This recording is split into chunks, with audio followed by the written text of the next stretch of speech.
ভারতের বর্ধমান বোমা বিস্ফোরণের পর নতুন করে আলোচনায় আসে জেএমবি। এর রেশ কাটতে না কাটতেই আটক হলো নিষিদ্ধ এ জঙ্গি সংগঠনের প্রধান সমন্বয়ক আব্দুন নূর। সঙ্গে আটক হয়েছে আরও 4 সদস্য।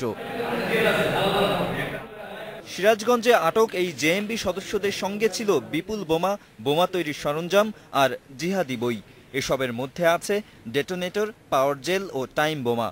এই বোমা দিয়ে অ্যাটলিস্ট 30 মিটার রেডিয়াসের মধ্যে ইট ইজ ভেরি ডেডলি হবে এই বোমার যদি বিস্ফোরণ ঘটে।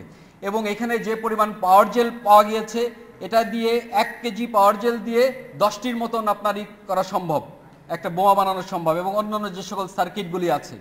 র্যাব জানিয়েছে রাজনৈতিক অস্থিরতার সুযোগে বোমা হামলা চালিয়ে জেএমবির অস্তিত্ব জানান দেওয়ার পরিকল্পনা করছিল আটক সদস্যরা। এগুলি নিয়ে আসছিল যে সাধারণত এরা একটি সুযোগের অপেক্ষায় থাকে, যখন রাজনৈতিক অস্থিরতা অন্যান্য কারণে, তখনই সাধারণত এগুলির বিস্ফোরণ ঘটিয়ে একটা মানুষের কাছে যে জেএমবি যে এখনো সক্রিয় হচ্ছে এবং তাদের জনবলকে, কর্মীদেরকে চাঙ্গা করার জন্যই তাদের কাছে এরকম একটা পরিকল্পনা ছিল। পালিয়ে থাকা জেএমবি প্রধান সোহেল মাহফুজের সঙ্গে নিয়মিত যোগাযোগ রাখতেন বলে জিজ্ঞাসাবাদে জানিয়েছেন আব্দুন নূর।